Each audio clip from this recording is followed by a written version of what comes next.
It's fantastic to be here. May I say, first of all, I'm actually not an acting teacher, so anybody who has come here and thinks they're going to learn how to act in 90 minutes is going to be severely disappointed. I'm an acting practitioner. I received an invite to come here some time ago and run this session. And I thought about it and I thought, oh God, what can I, will I do? What will I actually talk about? And after thinking, I thought about it for a little bit of time and I thought, actually, strangely enough, it'd be a really good thing for me to do because it actually forced me to have a bit of a think about what I've been doing now for nearly 3 decades, actually, and to try and pinpoint what actually works for me, what doesn't work for me. And so what I thought I'd do for the first part of it anyhow, until we just open it up into the floor and you can ask me whatever you want, I thought what I'd do is literally just talk about my experiences, and along the way I'll just touch upon, the title of this little section. Some of them, and there's only a few, some of the little things I have learned along the way, and I'm guessing here that most people here are actors themselves, and you will probably relate to these things.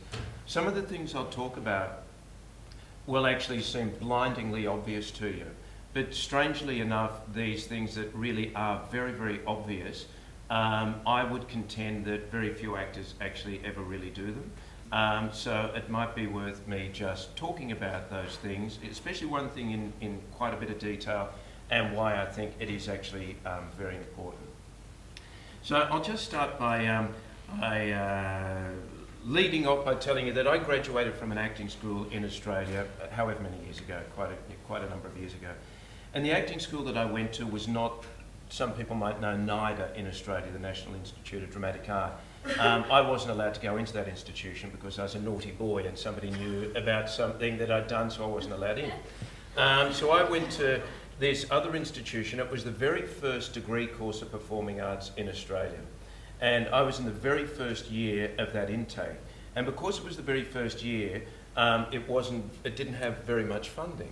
The facilities weren't very good, and the place that we worked out of, there was a main campus, not dissimilar to this, where there was, medical students and educators and whatever. The acting students weren't in that campus. We were relegated to a tin shed off to the side.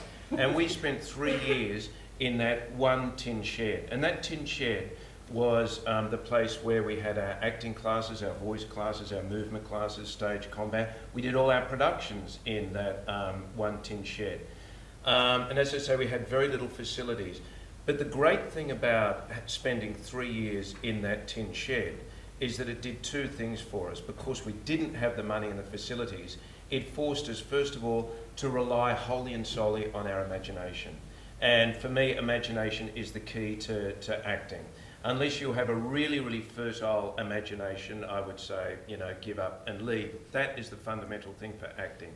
So it forced us to use our imagination in a really wide and interesting way. And it also did another thing, which helped me later on when I went into independent theatre and then independent cinema. It forced us to become quite ingenious in how we utilised facilities and things that we had. It forced us to think left of field to solutions. We didn't have, as NIDA does now, a multi-million-dollar theatre in Sydney with more equipment in it than any major theatre company in Australia. We had virtually nothing. So we were forced, we designed our own costumes using our imagination, we made them, we made our own sets. We did everything out of our imagination and found ways to scrounge and get things together, to build it together.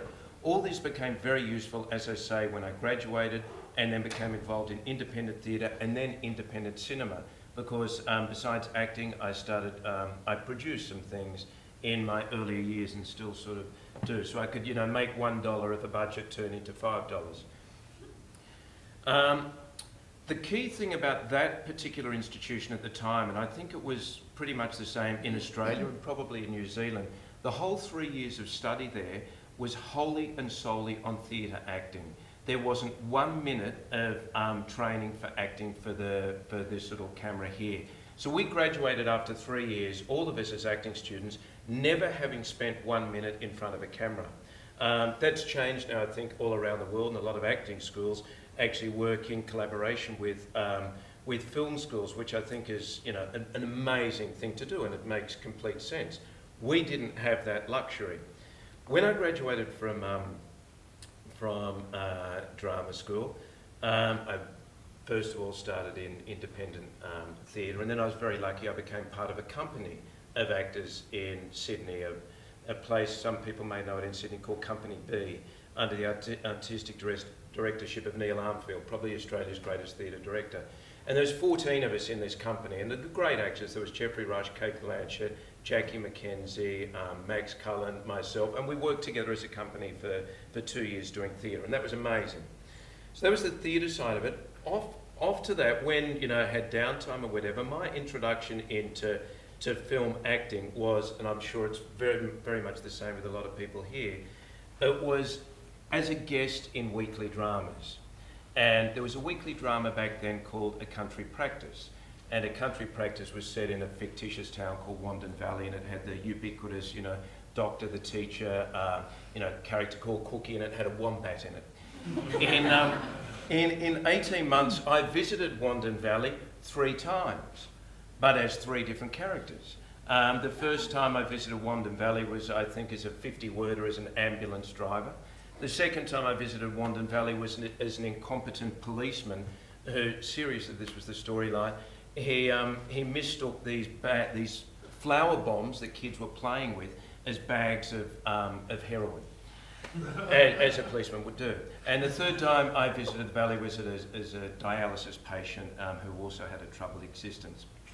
But the thing that struck me doing that sort of drama at the time was how little focus was actually on the actors, the acting, and the storytelling. Most of it was actually just on physically getting the material shot and produced so it could go on. So there was very little emphasis on what was, you know, the key to storytelling.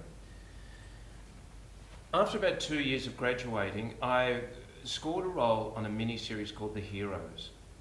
And The Heroes was an adaptation of a true event that occurred in the Second World War. And this was a group of 14 men trained in the north of Australia for this exercise. And the exercise was this. They passed themselves off as Asian fishermen, and they got onto an old fishing boat with a Japanese flag at the head of it, and they sailed up from the top of Australia through the Indonesian archipelago into Singapore harbour and attached limpet mines to some of the vessels in Singapore harbour and blew them up, and they succeeded. It was an extraordinary mission, and some people say that to some extent it did change the course of the war. And those guys on that mission actually survived. So there was a mini-series about that, and I played a guy in it called Horry Young, who was still alive at the time when I did it, and I met him. It was amazing. Among the cast, there was other Australian actors. There was an English actor, a Welsh actor, and a New Zealand actor, John Bache. And that was wonderful working with him. But in the cast, there was an Australian actor who, at the time, I regarded as the best actor in Australia. He was an actor's actor.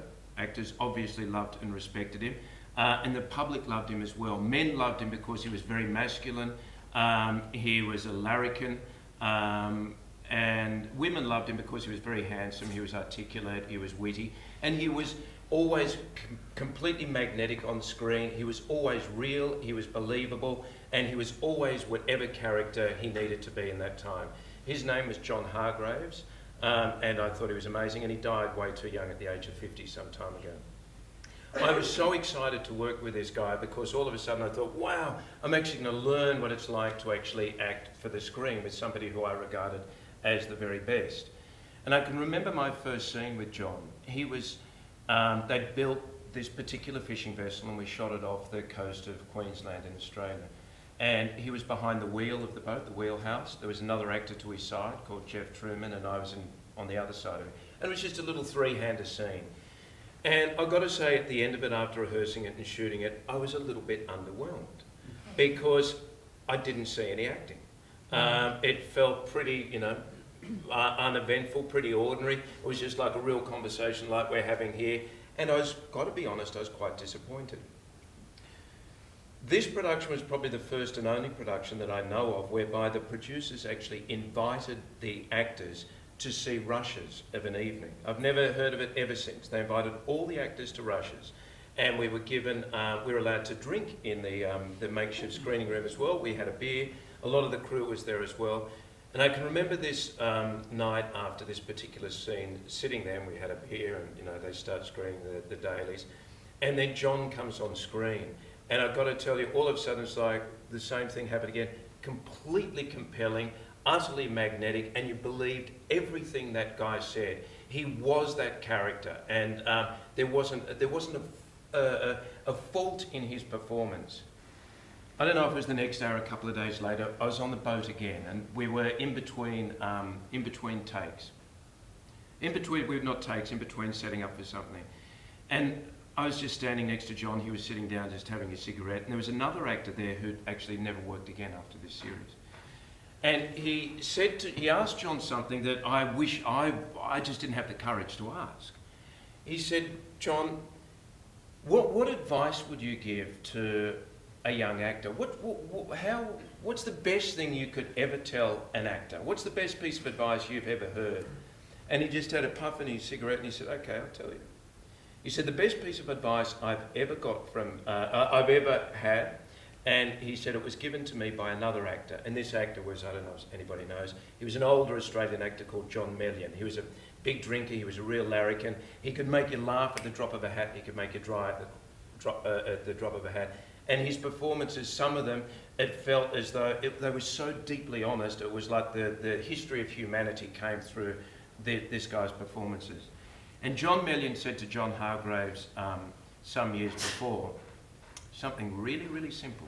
He said, "All you've got to do with acting is two things, nothing else, two things. Think, listen real, think real, nothing else." He said, "That's all you've got to do." He said, "If you do those two things, everything else seems to fall into place." And I say that, and it's like, people might sit here and go, "That's easy, of course, every actor does that." And I would contend that less than 50% of actors ever actually do that, and probably less than 10% of actors ever really achieve that. For me, it's like, it seems such a simple task, but actually it's really deceptively difficult. And in fact, I would say it's probably the most difficult thing involved in acting. To me, it's like a Zen task. It seems on its surface really simple, but actually it takes quite a lot of time to actually really ever achieve that.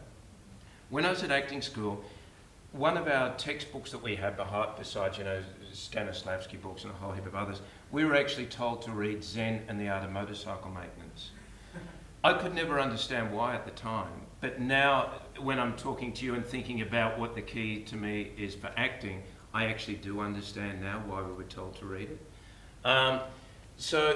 Listen real, think real. I would say if you think of any scene that you love in cinema, any of the greatest scenes in cinema, I don't know if you can pick any from, Cuckoo's Nest or the scene in Hunger with Michael Fassbender, or Festin Celebration, that scene, or Last Picture Show, any scene, I would say that the success of the acting within that, or the success of the scene, is the fact that the actors are totally in charge of their character. They know their characters inside out, but what they're actually doing is really listening and really thinking and responding accordingly, and therefore it makes it really, really compelling. I'll give it, what would it be like if that doesn't occur? If, actors really don't listen and really don't think? At the other end of the spectrum, I would say, and I've got nothing against actors who do this, because we've all got to earn a living and it's bloody hard work. But let's say soap, for example, soap acting, and it's the same in New Zealand or Australia or the US or the UK or South America. Soap is soap. And why is soap like that? I think it's because of two things. One, soap compresses our lives and the history of reality, so all the highs and all the lows are compressed into a very short period of time. And therefore it's very cliche written, and the dialogue is also cliche written as well, so it doesn't sit naturally in the mouth. So actors, for a start, you're working against that. The other thing that makes soap soap, and why it works against what I'm talking about, is because it's a product that needs to be churned out very, very quickly. The poor actors have to get reams of dialogue that they have to learn in a very short period of time. And some of it might be, if it's a medical drama, a whole heap of gobbledygook that the actors don't really understand, but they have to look as though they do understand. Or a medical drama, go down to the lab and see if SIC matches 212D or whatever. It's just gobbledygook. So those two things, I believe, make soap, and they work against the actors actually really owning the character and being able to listen real, and think real. And so what happens then is the actors are forced, because they're trying to get this dialogue, cliche dialogue out, they actually turn into, the performances become very broad brushstroke, and you find yourself, I would imagine, having to rely on external affectations as well, whether it's frustration or, real love towards someone, or anger. It's not ever really centered because of those two particular factors.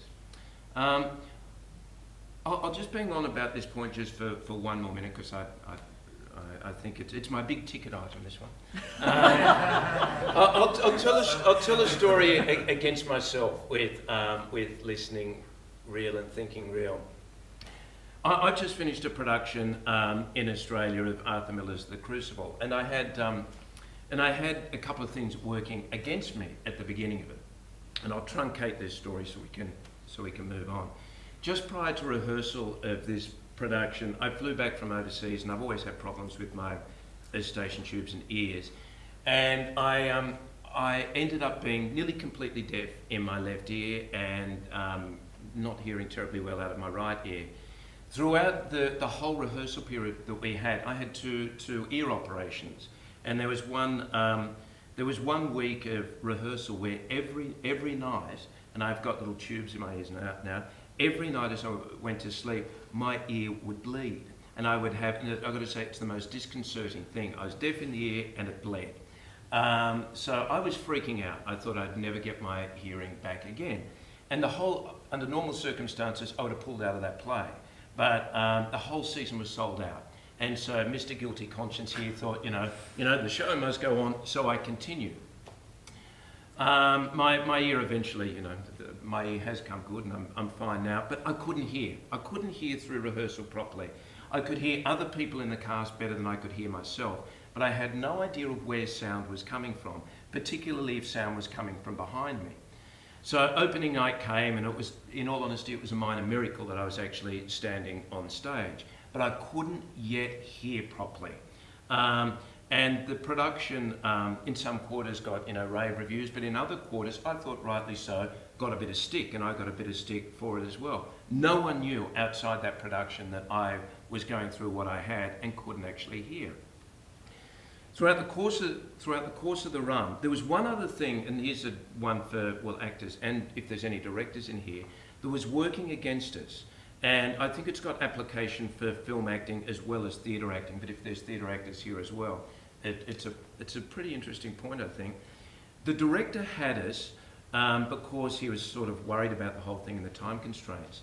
He had us be very familiar with all our lines before we started, and he wanted by the end of first week of rehearsals, all of us to have our lines down. This actually worked against the production, because what happened was by the end of the first week of rehearsal in a theatre production, you really aren't on top of everything in terms of the character, and there's a lot of stuff within the play that even towards the run, we were still just discovering.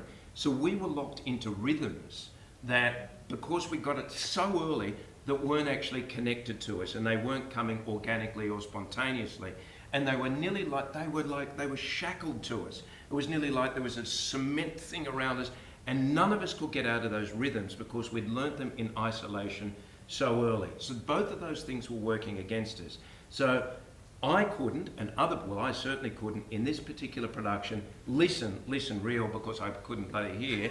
And also the fact that we were caught in these rhythms, it didn't allow us this organic freedom and interplay between actors.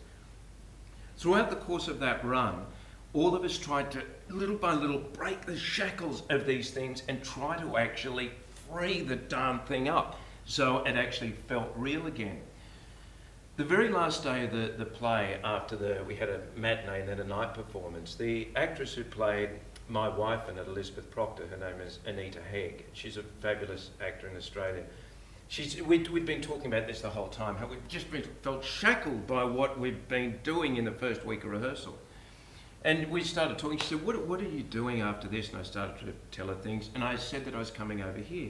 And she said, well, what are you going to talk about? And I mentioned this one particular piece of advice that John Hargrave said to me. And she just stopped for a moment. She said, fuck it. Let's just do that tonight. Let's do nothing else. Let's just do that. And it's like, she said, fuck it. Fuck the blocking. Don't worry about anything. Let's just concentrate on doing that. And I can tell you, her character comes on at the beginning of Act 2, and it's essentially, a wonderful scene around a table in Act 2. The difference in that play that night, I cannot tell you, it was profound.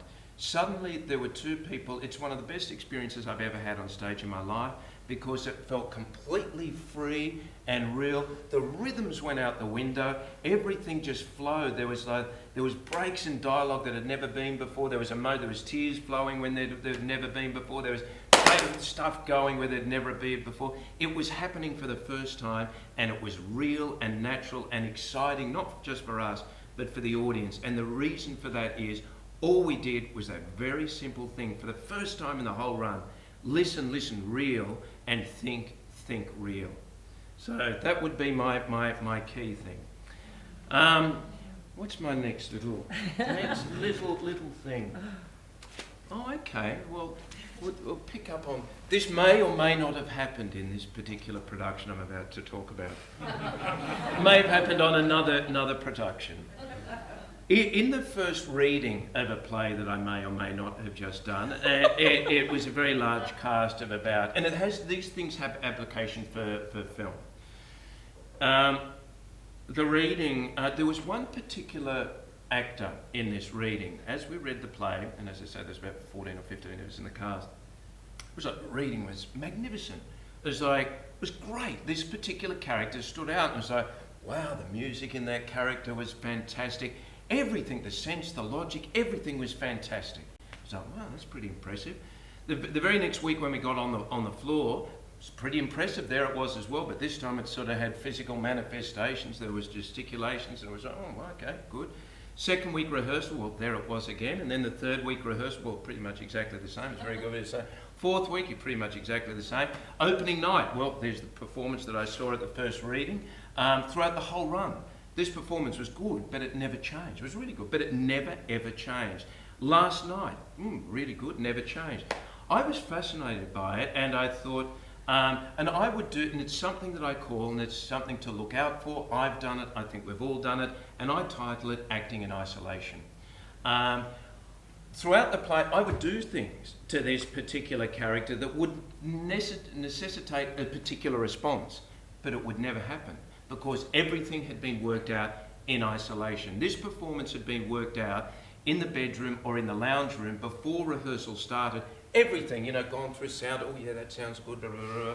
And this performer also had done something called, and I don't know if you know of it, called transitive actioning, where you put an action on every line, which is very, very helpful if you don't know what you're doing. It's really good.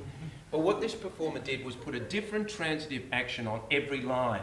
So it sounded like, this one might be to pull, or this one might be to draw in, or this one might be to repel. So it was all fantastic, but in all honesty, it wasn't organic and wasn't spontaneous and didn't actually rely on other people. For me, acting, unless it's a one-person show or a one-person film, acting is a team sport, and you have to be reliant on everybody else and react accordingly. It'd be like, and you want it to be like that. If I use like a cricketing analogy, it'd be like acting in isolation. It'd be like having a batsman who scores, 200 runs every innings, and everybody else, scores, 3 runs a pop. You don't want to be the best person in that particular team. You want to be like a really good batsman, 200 runs, in a team where everybody is scoring runs and, taking wickets. I want to be in a film or a piece of theatre that is, even and magnificent and great performances all around. And the only way you can achieve that is by being aware of, people, or if you are acting in isolation yourself, and if there are other people, maybe just try to find a way through the director or whatever to, wedge them or just crack that one. Something to look out for.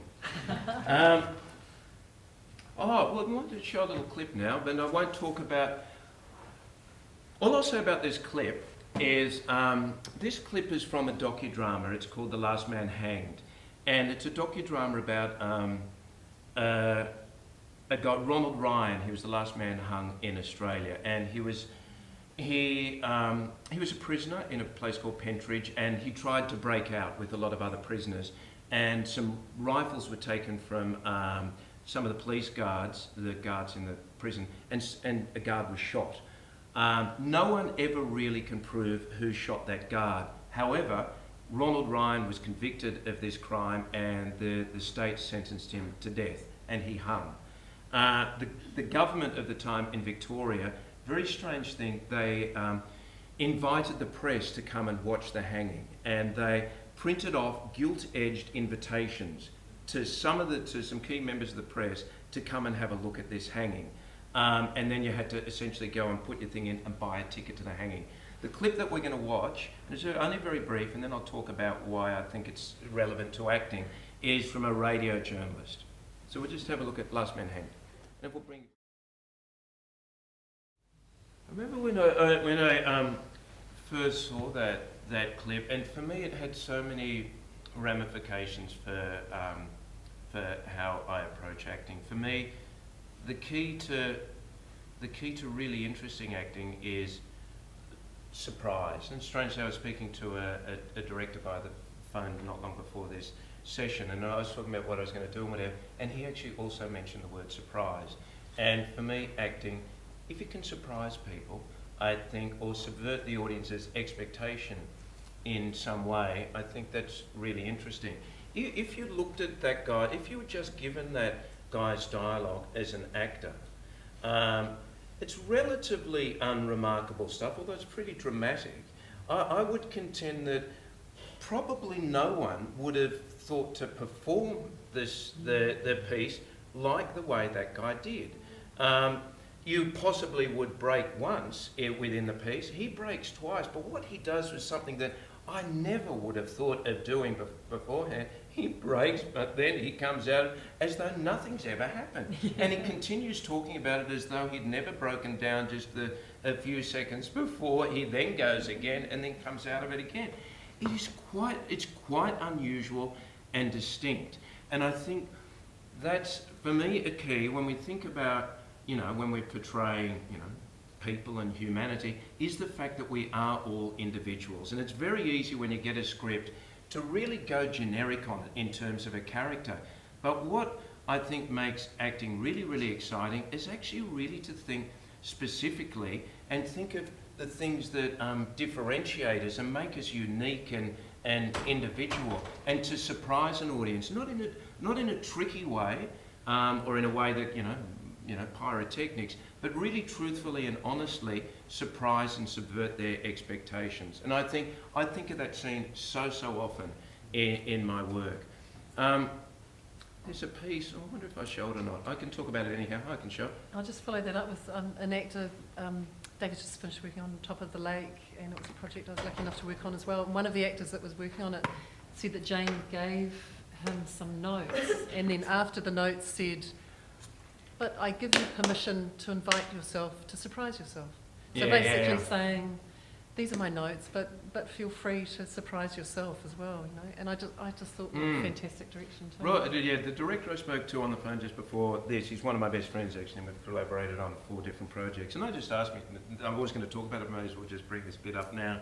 And he says what he does as a director now is he tries to create a situation on set whereby everyone does feel relatively comfortable, but he allows the scene he'll call action, but he wants to know, he doesn't want to know what's about to occur. He himself wants to be surprised, and he wants the actors to feel relaxed and comfortable in themselves, that they don't have to worry about anything else except just allowing that scene to exist for the very first time, surprise themselves and surprise him. So surprise for me, really, really key. There's there's a film that I did some years ago, and I like it only because I quite like the character. It's an Australian film called Getting Square, and I play a funny little junkie with a heart of gold, essentially. And there's a scene in there where, and I might play a different bit later on. There's a scene in there where Johnny Spiteri, my character, is a decision he has to make. He's being told by these law enforcement people, he has to make this decision whether he's going to agree to be an informant or not. And the scene that the director had storyboarded was a really simple thing. It was only a few seconds of literally Johnny just sitting at a table and thinking for about 3 seconds. And we shot that, and after we finished it, the director said to the first AD, we were running terribly behind time this day, where it was about, I think we're a couple of hours behind. And Australian films, like New Zealand films, time where you can't have overtime. But he said to the first AD, he said, can I please just have 5 minutes? He said, I want to try something just completely different. 5 minutes. And the first AD said, we just can't. We've got to move on. He said, please, just 5 minutes. 5 minutes is all I want. And what he did, he came up to me and he said, would you mind just trying something for me? He said, all I want to do, he said, I give it over to you. He said, I'm just going to put the camera here. I may move it once. He said, we're going to put a full mag on the camera. He said, we've only got that mag. He said, don't think about it, just do whatever. He said, we're going to do it now. I've only got a few minutes. I'm going to press the button on the camera. And he said, as I say action, do whatever you think Johnny Spiteri would do in however many minutes in a waiting room. And I had no time to think. I just had to, as Johnny Spiteri, just come up with stuff. And that stuff was used in the film. It's rather left of field stuff, but it actually, in a strange way, it's surprising and it subverts the audience expectation because it's not what you would expect would be happening in a scene of waiting. A little thing here, what would happen in, I was just thinking, if a scene's not working in a film, and we've all been in that situation, it's just not clicking. It feels like a real wet fish. What is, if I had one thing that I could suggest that could potentially change that scene and make it better, what would that be? And I know it's a really simple thing to say, but once again, I would say within this one particular thing, probably more than 50% of the occasions, it will actually improve the scene by a mile. It'll give the scene energy, it'll give the scene interest, and it'll actually allow the actors to really fire it off each other. And it's a really simple thing, and you'll be surprised how very rarely it's ever suggested by any directors, and actors never actually think of it themselves. And the thing is, all it is pick up the pace, speak faster. It's a really strange thing, but it works. We're at a huge disadvantage anyhow, I think, being Kiwis and Australians, because by our very nature compared to the rest of the English-speaking world, we actually do speak slower. So we're at a natural disadvantage, and the weird thing that we do from this part of the world is once we step in front of a camera on set, for some unknown reason, we actually speak even slower. And what we also tend to do as well is stretch things out and put very long pauses between lines that you wouldn't normally do in reality. And it's probably, why we probably do it is we try to, make things, well, they become portentous, but we try to put more import on the scene than what actually ever should exist. So that would be my one solution. There's a director in Australia called Peter Androkidis, and he directs probably the top-end television in Australia, and is probably regarded as the best television director in Australia. And he's also known for getting amazing performances out of actors. I did a series with him a few years ago called Killing Time. It was about a lawyer in Australia during the 80s. He represented all the big crimes. He was a very flamboyant character, and he developed a $3,000 a week cocaine habit back in the 80s. And he ended up going to jail for 5 years because he knew of a commercial importation of cocaine. It's an amazing story, and the man's a pretty incredible man. He's someone who still can't see what he did wrong. He's a fascinating individual. And I did a 10-part series about this man and played this man, and Peter Androkidis directed it. And I was interested to know, this man who actors just love working with him, what the secret of directing actors and getting great performances was. And I can tell you this is the secret to Peter's directing. And it comes down, and it's very simple once again, it comes down to a type of semaphoric language, if you like, just a series of signals. After a take, if he's happy with it, you look across to Peter, and we have his little phones on, you look across to Peter, and Peter just go. That's it, nothing else. There's no dialogue, there's no conversation. It's literally just that, oh, well, I'm fine. I'll either do the same again, or I've got permission to actually explore and experiment. What else you might get if you look across to Peter, you'll be like that after the take, and you'll just go. And that is a simple thing for literally just what I've said, pick up the pace. And I can tell you he did that a number of times while I was shooting, and the difference between the performances and the scenes before and after was mind-boggling. Suddenly it was like scenes that were just like laboured and whatever, suddenly had an energy, and they actually meant something within the context of the series. The only other thing that you'd get from Peter, you'd look across and you'd look up and you just go. And all that meant simply was just turn down the... You never got this one. It was always just turn down the performance slightly, and you'd do it, and it'd sort of work. That was basically the extent of Peter's directing. Really, only really two direct, or three really, because one, keep going what you do, faster or bring it down. He needed nothing else, because actors, if they know what they're doing, and you're working with on those things, really good actors, they're in control of everything else. They've done their research. They know the character inside out. And then in those situations, you can actually listen real, and think real, and you just need that outside eye to just change a few little things. So, any directors there? Semaphoric language, I would recommend. How are we going for time? Okay. Well, on that with directing, actually, might move on to the next little thing, is a little while ago I was asked to direct. There's Tim Winton in Australia is Australia's greatest novelist, and he wrote a book of short stories called The Turning. And there's a feature film just made of that, and there's 17 different short stories and 17 different directors.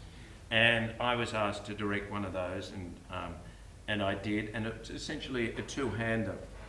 And I cast someone who I regard as probably, if not he's Australia's best actor, he's pretty close, and that's Hugo Weaving, who I love. And he's somebody who I think actually he's always been amazing. He actually gets better and better and better with age. And I cast a younger actor called Josh McConville. So that was interesting for me to suddenly be on the other side of the camera. And through those days of filming, it was really strange. I could see myself in both those guys at various times. And the big thing I suppose I noticed being an actor, and maybe directors who haven't been an actor probably wouldn't have noticed, I was always aware when the actor felt comfortable doing what they were doing, and I always knew when they weren't comfortable, or when their confidence just wasn't there. It was sort of imperceptible, but I could pick it up because I could see the little keys. Confidence to me, as I think actors know, unless you actually have confidence in what you're doing, it's very difficult to do. Actors are really delicate creatures, so from a director's perspective, always make sure that the actor actually feels good. The minute you destroy an actor's confidence, you're never going to get a performance. A couple of things that I picked up that might help any directors here is, especially working with Hugo, who's got the most amazing, film history and reputation. He's a master. Is little things that I might have wanted changed. As soon as I started to talk, and I'd just give him just a few words, as soon as he got the key words, he'd go, yep, got it. Yeah. So I had no need to actually go on with a long-winded explanation or anything. It was just a few words. Just drop them in, allow that actor then to go off and then take that note on board and change the performance. Don't get involved in a long-winded conversation, because you'll actually break break the moment. The other thing instinctively that I found myself doing that I'd never had before for me as a director, but I'd never planned this, but it just came about.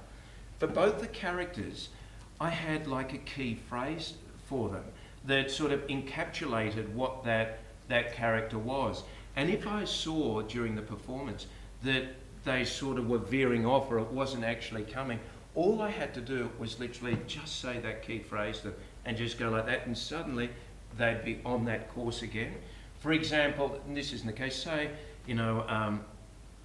say there's the character of a man who's been living on the streets. He's a homeless man, he's had a terrible time on the streets, but suddenly he started to find himself and he's become dignified. And so I'd probably say, I'd give him the phrase of he's a dignified man, even though he's, before. So if the actor was suddenly starting to wallow in self-pity or whatever, all I'd have to say was a little bit more of the dignified man, and suddenly that would change the performance. So I found, I'd never thought about it before, but to have a key phrase for a character, and from an acting perspective now, I think is a really interesting idea. I don't know if anybody, is it worth showing you any of this? I can show you some of that particular film if you like, with Hugo and Josh. There's two scenes back to back. I don't know if you want to see both of them. They go for about, there's about 8 minutes of footage if you want to see both, or we can just go after the dinner. The only thing about this is the resolution is shit. Because it's absolute shit, because they've given it to me on some Vimeo file, so it's very grainy. It sounds okay, but it's like, it is Hugo and it is another guy called Josh. If you're willing to watch that, yeah, we can. Should we just do one scene and then we can barrage you with questions? Like if we just choose one. Do you want Of to choose those? one? Yeah. Okay, well, let's see how you go. If you want to keep going, you can watch. Okay, we'll play that. Yeah, Hugo for me is like, he's fantastic. He's like, yeah. And the next scene it goes into, actually, it's literally, and I just held it in one shot, just a two-shot. And I was inspired actually by, I don't know if you know, Last Picture Show, and there's a lovely scene in there where a guy just sits on a log, rolling a cigarette, telling this story as the camera just slowly tracks in it, and then the other guy disappears out of shot. And it just ends on this guy telling the story. And that guy won the Academy Award for that performance. And I just, doing this, I just wanted to concentrate wholly and solely on the actors and telling stories. I wanted no pyrotechnics, I wanted nothing else. So yeah, it was great to work with actors. Okay, I've got other stuff, but yeah, let's open it up. Oh if you no, I like. was just thinking it was reminding me of Hunger, the two-shot that they Yeah. I spoke to two, that was my inspiration for that shot, and both DOPs I spoke to about it, as they read the script, both of them said, oh, well, let's do that, and it's like all three of us. I don't know if They ended you've up one of seen those. Hunger, but it's an amazing film where the scene just stays on a two-shot for a very long time as the two characters basically put their point of view to each other, and it's a very bold. Yeah, that's a locked-off shot. There's a very imperceptible camera move in this that I wanted to hold right to the end, but unfortunately I had to cut stuff out of the at the middle of the scene, so I couldn't hold it. It ended up coming right into here at the end, but I couldn't actually keep it, unfortunately. But anyway. Did you find when you're directing, just doing the shift from acting to directing, did you find that you, did you find that you were still acting it? Does that make sense? No, not at all. So you set out something. I was completely objective, yeah. Right. Yeah, no, not. So you're not one of the directors who is standing behind mouthing them? No, God, no, because they did it far better than I could have done it. So yeah, not at all. Yeah. Let's open it up. There's other stuff I could talk about, but let's open it up. Much more interesting to hear what you actually really want to hear. Can I just, while you're coming up with your questions, I'm going to jump in. Yeah. Can I, and it'll be a really simple question, but what got you into acting? What was the first? As a very young kid, I loved entertaining people as a young kid. Maybe it came from the fact that I was the last of 7 kids and it was a fight for attention. I don't know. I was at school, I was, the very stereotypical, very naughty kid at school who was in classroom situations. I was always entertaining people. I loved making people laugh back then, and I used to have a very good ear, and I was a very good mimic. And I'm not so much anymore, it's changed. But I used to entertain. that was my thing. And then the big thing for me was when I saw my first theatre production at a company back in Sydney. It was called Nimrod, and eventually it became that theatre company that I ended up working for, called Company B. And I remember seeing theatre productions as a young kid, and it was like this amazing world that existed in front of me, that, you know, anything was possible, and magic used to occur on that stage. And I thought, God, that's what I want to do. It was different then, because I knew I wanted to do it, and I knew that I could do it, but I never knew if it was actually possible. People, the generation now, it's like anything's possible, and there's also sort of a sense of entitlement, which is, I find rather weird, that people actually demand to be doing it now without actually going through all the steps to actually get there. So you didn't have to go home and tell mum and dad that you were doing it? No, well, it was a surprise to them. When I left school and I wanted to go to acting school, you know, they went, darling, did anybody get a sensible job? and I did get a sensible job for about 3 weeks, but then I got accepted into acting school. I'm always intrigued by the inspiration, if it's a moment or if it's This for you it sounds like it was always in there. Yeah, always in there. It was nearly not like a want, but nearly the need to entertain. Strange. I think this play that I did, there was a great Australian actress in it called Julia Blake, who's now 76, and she's so energetic and she's quite remarkable. And she said she still tries to fathom what it is about acting. She said it's actually something quite primal, and it's something that's been going on for generations. The fact that people actually pay money, and they paid a lot of money to come and see that play, to come and see people pretend to be other people and act out situations. When you think about it, and when you actually remove yourself, it's actually a really strange thing to do. Like, even watching that, it's like, you know, two people pretending to be somebody completely different and filming that. When you try to, you know, intellectualize it and think, what is it that we're actually really doing? It's actually quite interesting. And so I have a primal need to actually tell stories to people. Can I ask you about Oranges and Sunshine? When you did that film, just how you went about researching the role, really? Okay, Oranges and Sunshine's a film about, in Australia and New Zealand actually, a generation called the Forgotten Generation. These orphans who in many cases from the UK were actually stolen from their parents, and their parents didn't even know that they had gone, and they were sent without their parents' knowledge off to a better life in different parts of the world. And they sent them, in Australia's case, to a place where there was going to be oranges and sunshine. And these kids in many situations suffered the most horrendous abuse at the hands of the people who looked after them, namely the clergy in a lot of places in Australia. I played a guy, my character was based on a guy who existed, and I met that guy, and he, like subverting the audience's expectation, he reacted. The trick for me in that particular film was this character did not act or respond in the way that you would imagine. All the other characters that I met and the people who really went through this, their heart was torn apart and they've lived the most damaged, horrendous lives.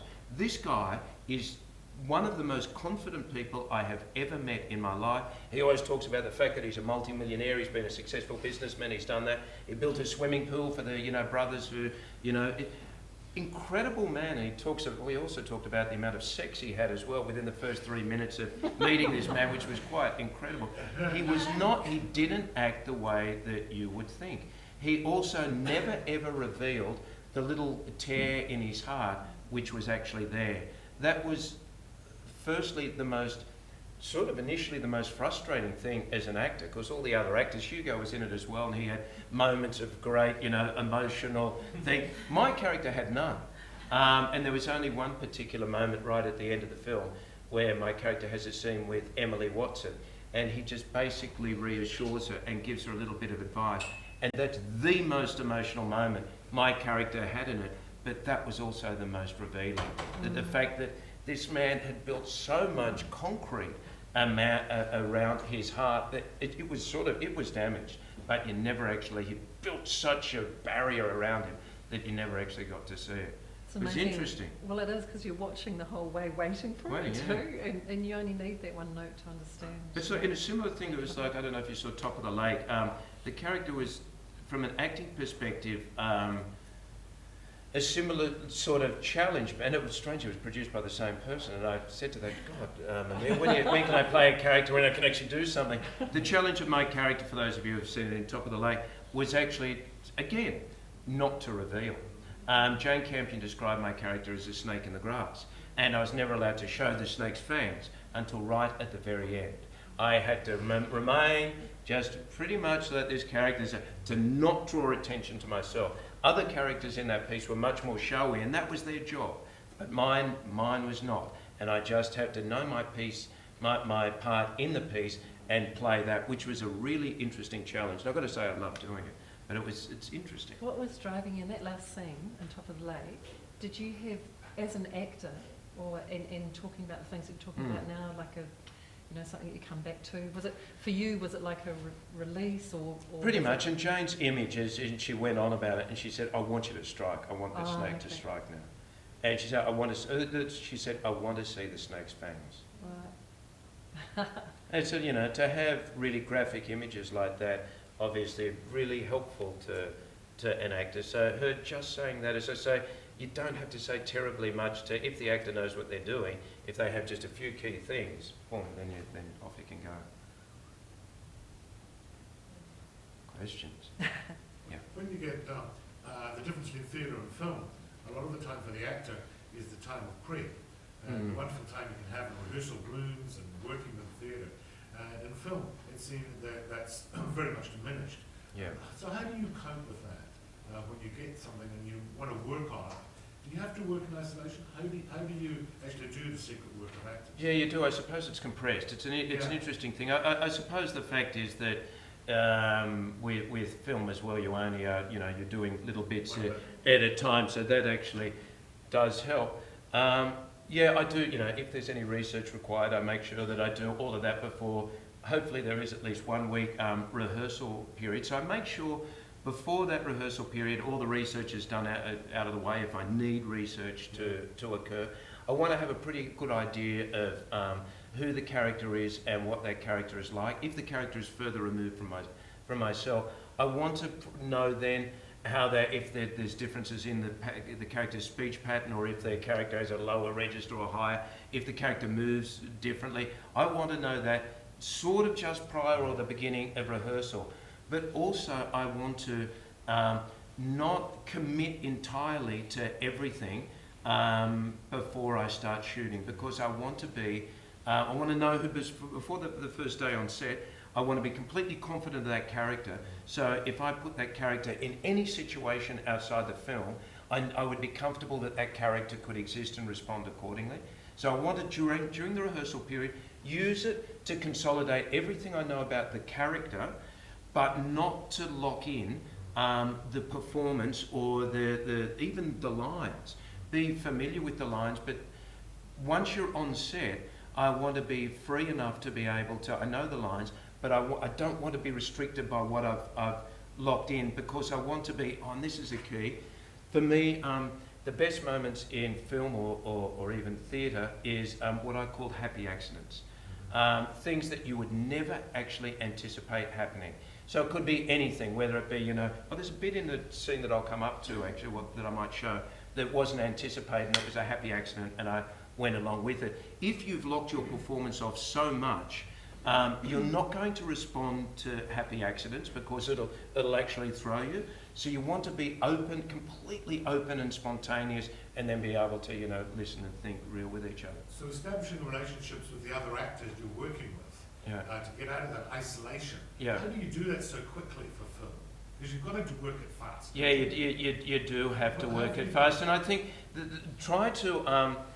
I try to very quickly develop a line of communication with other actors, and hopefully set up a system of trust whereby we can actually communicate honestly and openly with each other.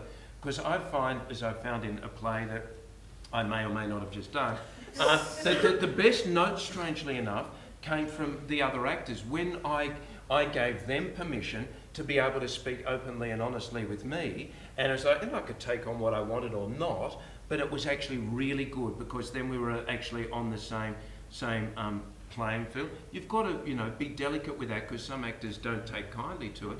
But if you can develop a situation where you feel as though you're all on the same thing and working towards it together, because it is ultimately a collaborative thing, it would be good, because otherwise it's hard. And especially if you're working opposite somebody, you think, oh God, that's actually, it's not working because that person's doing whatever. Either find a way of speaking to that person, or try and get it through the back door with the director. Yeah. Sorry, on that note, for directors working with experienced actors for the first time, there are a couple of absolute don'ts that advice that you Well, first of all, I think respect the fact that they do know what they're doing. So empower them. It's like when I directed and whatever, I made sure that the DOP that I have was amazing. Other people. I tried to empower everybody so they actually felt confident to give their best work. Don't be too prescriptive. You've cast them, so they're going to potentially give an interpretation that might be different to yours. Go with it for a while. See if it surprises you, and see if it's actually really good. If it doesn't, and if it's not what you want, then find a way of having the conversation with them. But I think the key thing is not to destroy their confidence. It's interesting, Robert Connolly, who I spoke to before this presentation, Mia Wasikowska, who's another Australian actor. She's only 23 and she's in Stoke in November, so she's fantastic. She directed one of these little films in Australia too. And she said to Robert, it was really interesting for her, coming off the fact that she worked with, so she said the difference between directors and actors who direct is the fact that actors have had exposure to a whole heap of different directors. So they know what works and what doesn't work. And she said the thing for her in her working life is if the actor has lost faith in the director, and it happens a lot, suddenly they don't feel comfortable on set, and they're then always conscious of being outside themselves to direct and change themselves, to direct themselves. When it works best for an actor is where the actor feels completely confident in the director's ability, so then everything else falls away, and that they can completely be within the scene and performance. They're not aware of anything else, so the minute cut happens, it's like they jump out of it, and then they can go across to the director who they trust implicitly. So make sure, whatever you do, don't fall. Our actors are really delicate creatures. Even the people up here, don't think that they're not. They are really delicate, and you can shatter their confidence really easily. But don't blow too much smoke up their ass. Yeah. Hi, I'm an actor and training, and when I received some script or anything like that, when I got lots of images, and I'm starting playing with those. You just briefly mentioned about having a voice or different how the character hold themselves.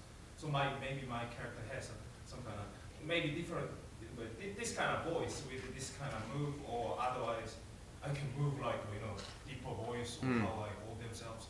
The problem is I faced a vast of choices, and then you said don't lock it up until.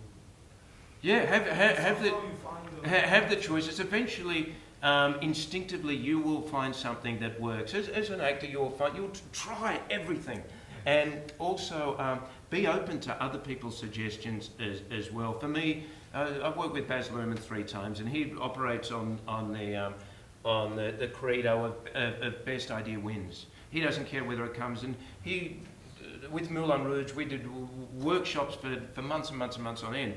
And he would say, if it comes from the cleaning lady, he'd bring her in. Best idea wins. It doesn't matter who it comes from. So be open to other people's ideas, but instinctively, you must know when something isn't working, or it feels a little bit fake or a little bit too much, or when it actually does feel. You have to own it. When it feels as though it really is one with the character. If it feels as though it's an external manifestation just to look or feel tricky, get rid of it. Yeah. Just in terms of your stage and film work, you've done at least 2 things I can think of with The Boys and Cosy, where you've played a character on stage and then played the same character in the cinema, right? Yeah. So I'm kind of wondering, A, the process of that, How do you adapt the role, change the role? I mean, and what's that like? Okay. And are there any others? I think they're probably fair. They're two interesting points actually, because the film of Cosy, although it's the stage play of Cosy was set in the 1960s, and then when the film was made, they decided to get rid of the 60s and they set it in a contemporary setting, and got rid of a lot of stuff. But the character essentially was pretty much the same. There were extra scenes written for the character in the film, but the character stayed pretty much the same. And I didn't alter terribly much. The film of the boys, however, was very different, because the play was actually written by somebody completely different, and they were going to write in fact they tried to write the film script and it didn't work. So that writer went and another person wrote the film script, and there wasn't one word that was the same. In fact, it was a completely different character. The situations were the same, but a completely different character. The essence of that character was the same on stage and film, but it was actually a completely different performance actually. And there were some influences in the film that weren't in the play. Well, you've seen the film. The big one for me was, the fact that the character had an obsession with science fiction, and that informed quite a lot of my decisions actually in that film that wasn't in the stage play, and it gave it a quite an eerie, disturbing element. The stage play was much more of a physical violence compared to the film, which was it was a psychological violence. A lot of people describe it as the most violent film they've ever seen, but there's virtually no violence in it. Kathy? Oh, sorry. All right. I was just thinking what Melanie was saying before, that I think, isn't it, that the active, the intention of why your character's in that scene stays the same in a way. In fact, the story, the function of you and the story is the same. But if what you're talking about is playing with the actions, like whether you hit someone in the head with a line or you press them with a line, that's the thing you don't want to fix. Yeah, exactly. You've always got to, within, I suppose that's the thing in terms of acting in isolation. Think of actually what your character is actually doing. Think of a bigger picture. What is your character doing, in the scene, and what its purpose is within the whole scheme of the film. Because suddenly, especially if it's supporting characters in films, because you've only got, your few moments in the film, you're actually trying to do too much. You're trying to bring too much attention and make magnificent things within that moment. Don't. Actually have a look at what that character is doing and the reason that character is there in that scene and the reason that character is actually in the film, and serve that. Do it in the most interesting way possible, but don't try to do stuff that is unnecessary or is actually distracting from the purpose of the scene or the purpose of the character in the film. In terms of your intentions and whatever, have transitive actioning if you don't know what you're doing and whatever, but be prepared to change your performance depending on what the other actor is actually giving you.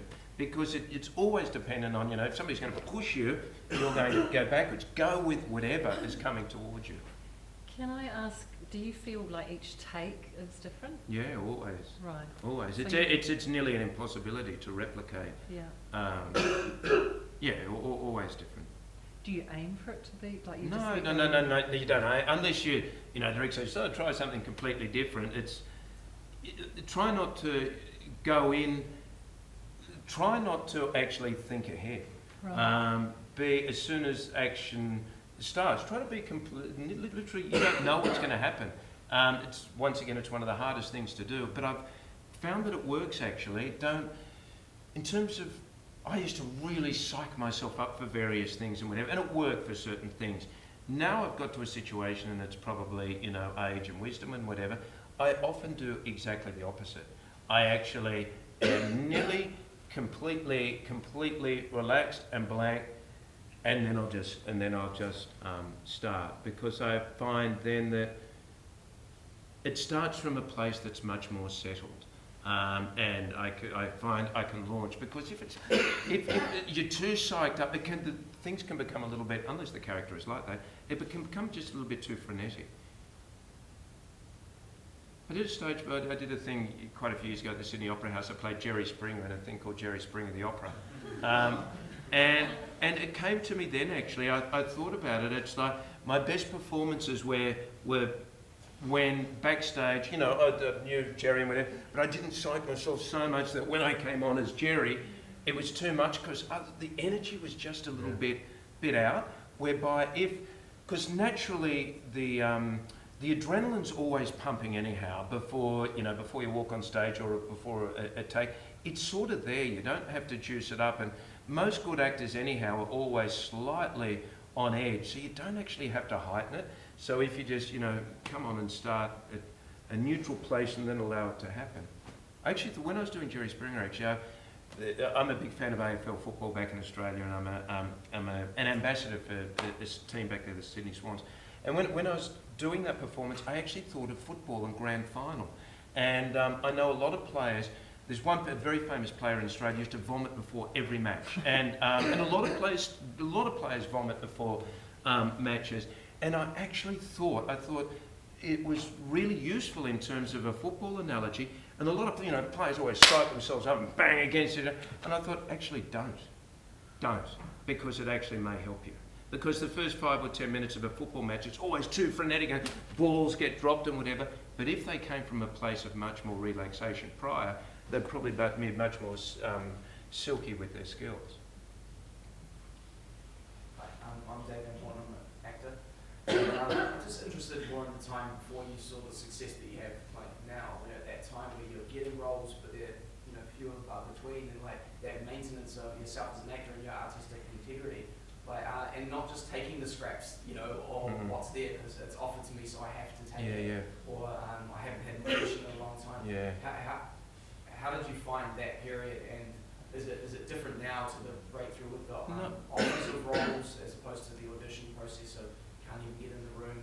Yeah. It's interesting you say that because I was talking about it with a Kiwi actress actually who's become one of my closest friends back at home, a young Kiwi actress called Emily Barclay, she's just fucking great.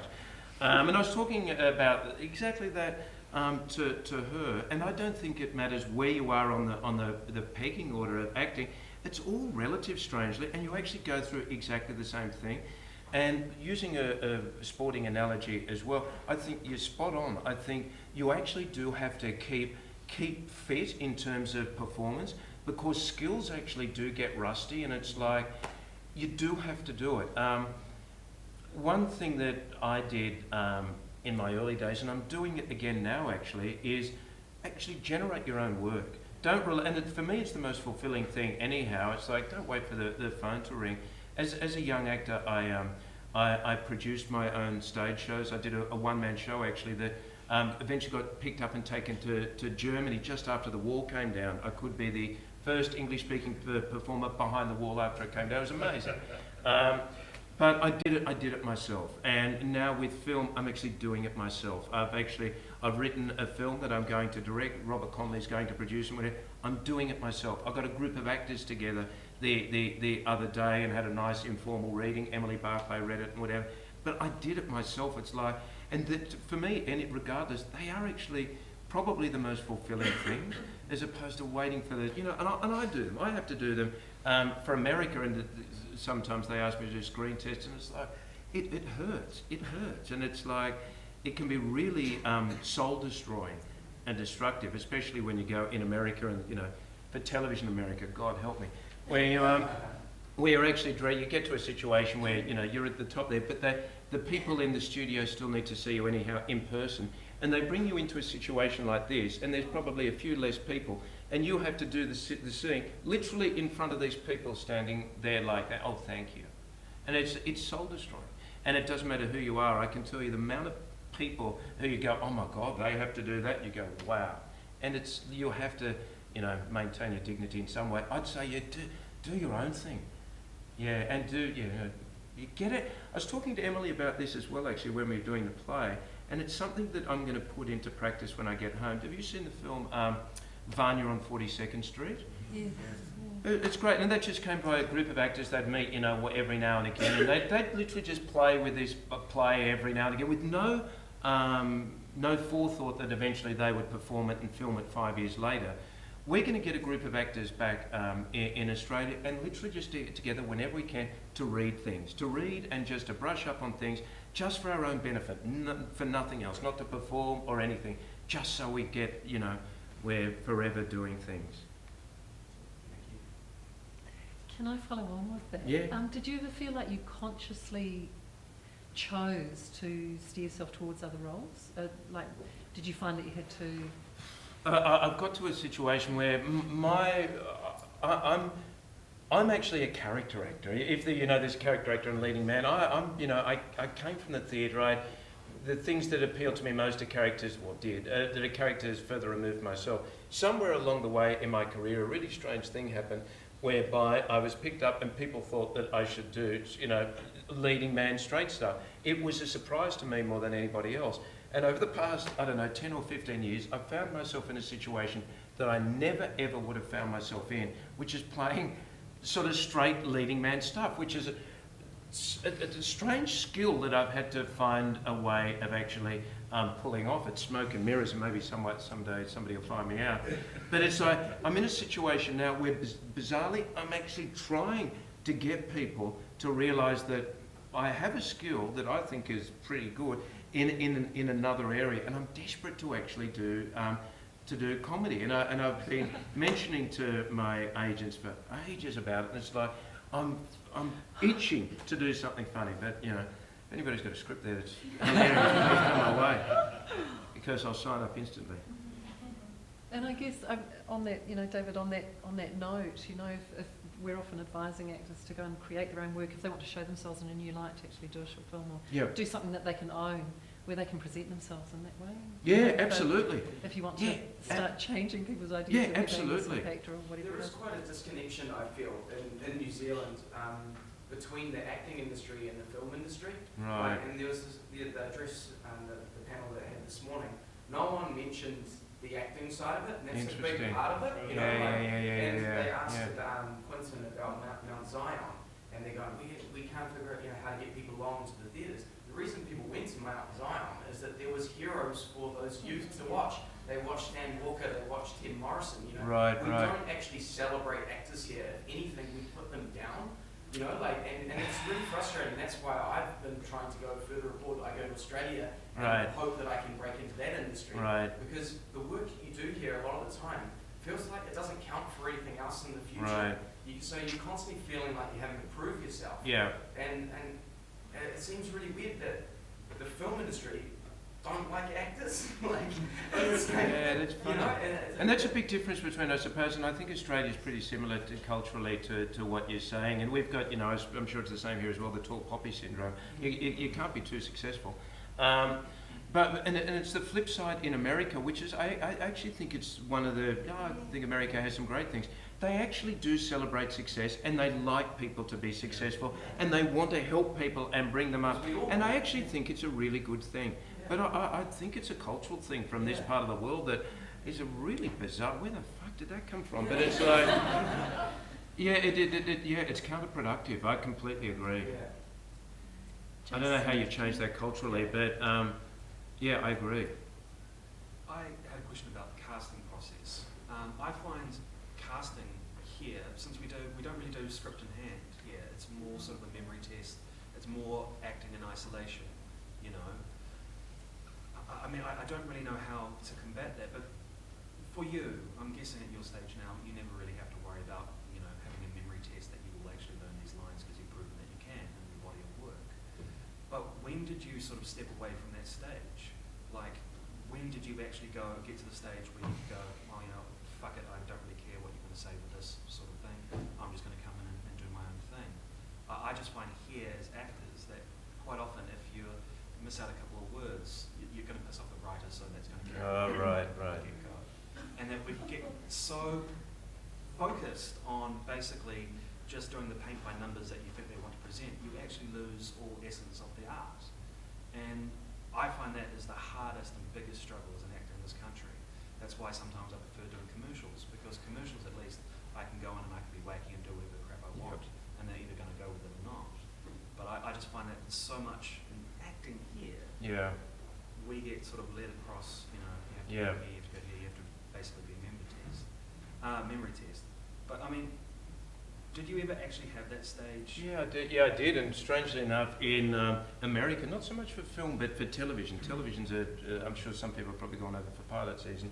In America, it's sort of similar to that. It's a world unto itself. And I was wondering, I was going to talk on it very briefly, if anybody brought up that question.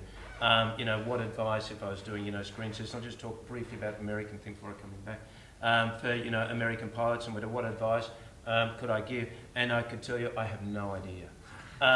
Because with that particular thing with American pilots and whatever, God, I've done some screen tests in America. I thought, God, that's fucking amazing. No one on earth could do a better job than that. And I can still hear, the tumbleweed going from the response to that particular test. And in other occasions where it literally has been me like going, oh God, I really don't know. I just churn one out and send it across because my agent told me to do it. And I thought it was utter shit.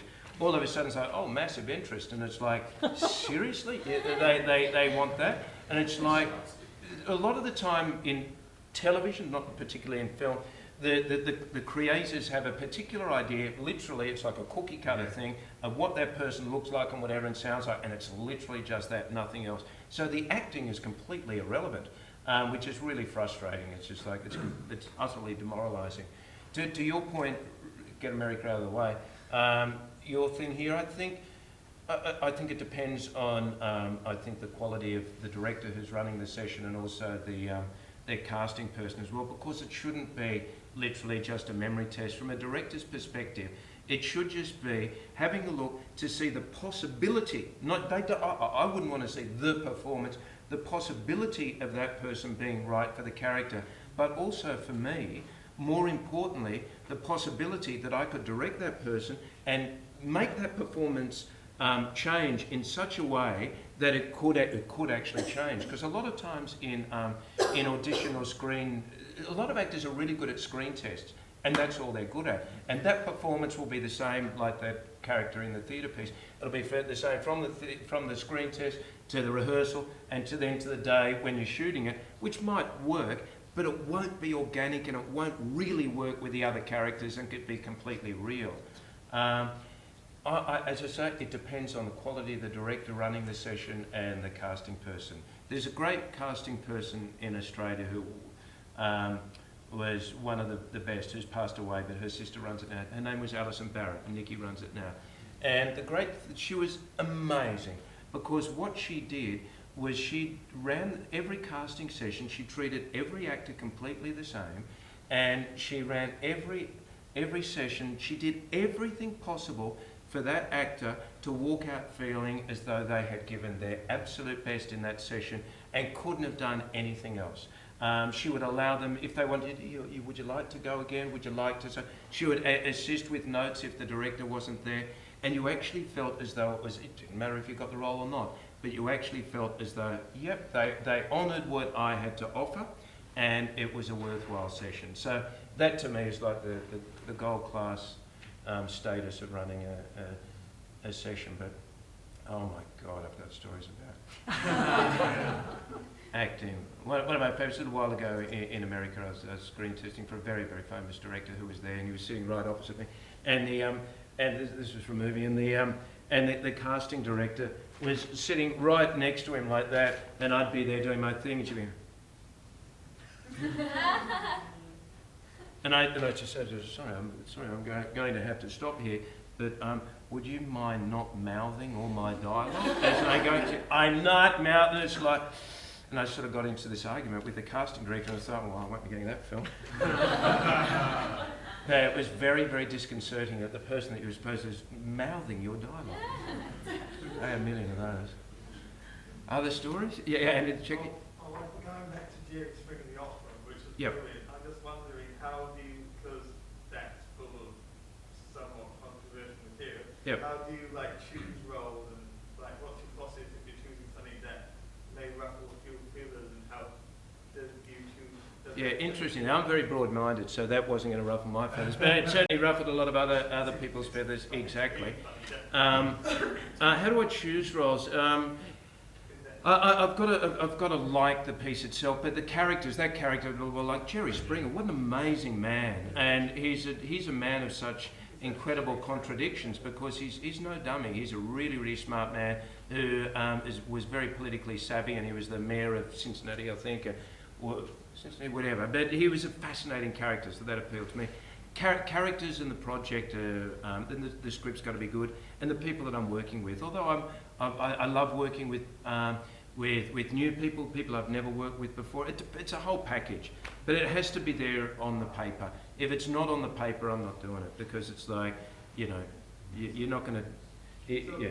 So it's more if it's an interesting role than Yeah, interesting, and it can be a small role as well. I'm about to do something that's not a big role, but the character really, really intrigues me. from character. Yeah.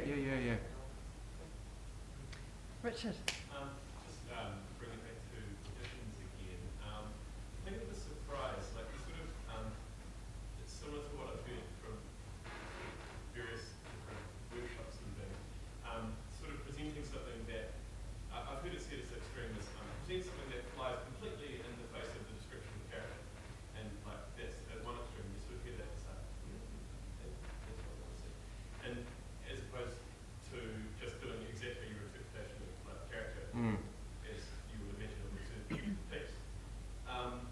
And the surprise, as you described it, was kind of the best way I've heard it described in terms of being effective at maybe making quite a difference and being interesting. But I guess I'm wondering if there's a way, like a balance between finding that surprise in an audition scenario in a way that doesn't detract from maybe the core of the character. I'm sure there probably is. I think in an ideal world, the two situations you've described, if you could possibly just go like that, so they fitted really nicely over each other, whereby you do actually honour the character, honour the script, but actually do it in such a way that it's like, oh my God, that person is actually unique and different, and it's not a generic character, but a real character that is doing exactly what I wanted to, but it's like, wow, I would never have actually thought of doing it like that.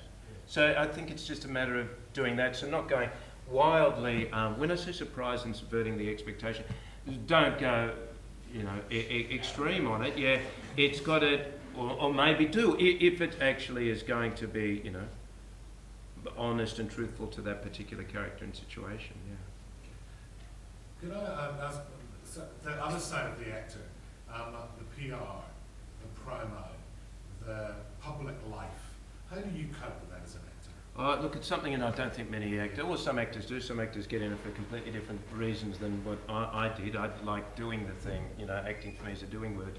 Look, I don't particularly love it, but I've found a way now of going along with it and enjoying it, and I'm relatively guarded in interview situations. I'll give what I think is required and needed, but keeping myself pretty much protected. And I live a very normal life. I like doing that. Otherwise, it's impossible to portray normal people, I think. So, look, people see, when you do films or whatever, it's like a really glamorous life and whatever.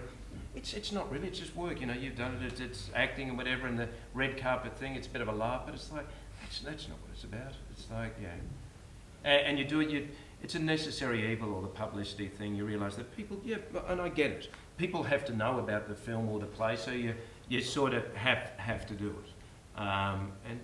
So I'll go along with it and try my best to sell the product without actually selling my soul. So, filmmaking and theatre is quite an exhausting experience. Like, it's amazing, but it's very energy intensive. So, how in your 30 years of experience have you found ways to maintain that energy and to keep your performances authentic? Strangely, because I wouldn't have thought it comes naturally when you're younger, of course, fitness, but actually do try and keep fit. When you're doing a play, you become show fit, just by the nature of running it. But do actually, I know it's a really silly thing, but do actually try and be fit, because fit body is also a healthy mind. I did a film that I would never have thought of myself in a number of years ago, called 300. God knows how I was involved in that. Whereby I found myself turning up, and I was cast without actually having met the director. And I read this thing, and first of all, I didn't know the film was based on a graphic novel. And when I bought the graphic novel, I thought, oh, this is what I'm doing. I opened it up, pissed myself laughing because I saw my character was like about 7 foot with a great big beard, and he was completely nude on the first page around this fire. I was like, seriously, they've cast me to do that? I took it into my Australian agent, showed them, and I think they're still laughing about that one. And I knew that we were shooting it in Montreal, and Montreal in the middle of winter. And so after having seen this, and the fact that I was supposedly in the nude in the first scene, I had a conversation with the director, Zack Snyder, and I thought, fuck, how do I broach this? The fact that we're shooting it in winter in Montreal, which is like minus 25 degrees, and we're supposed to be right in the nude outside. And it's like, how does that match ancient Greece? It's like, and so I brought it up. I said, Zack, I'm just a bit. We're filming in the snow in Montreal, and he laughed for about 5 minutes. He said, no, he said, it's 100% green screen. You'll be in a studio with nothing else there. It's just the fact that we're shooting in Montreal. Anyway, we were trained, a ridiculous training regime for a lengthy period of time, and I was the fittest I've ever been in my life. And I actually really enjoyed being that fit, and I'm certainly not like that now. But I actually took some of the stuff away from that film, and I'm always going to keep it, actually. Really interesting things as well, actually. It's that, the guy who trained us, really strange thing that he said, and it's one of those little things I've learned along the way, that I will always do no matter what. And it's we learn how to lift properly, lift anything really, really properly, to actually not bend over. And he said, if you ever drop something on the ground, he said, never ever bend over again. And I never have. When I'm standing up, I'll actually lower properly to actually lift, even if it's a pen lift. So he's actually transformed my life in that way. Sorry, on the 300 thing, because you've got scenes, but you also narrate the film. When did you come in to do the narration? I did when we were filming. I put just on the side of the studio one day. I just put down a temp track for all of it, and they cut to that temp track. Oh, right.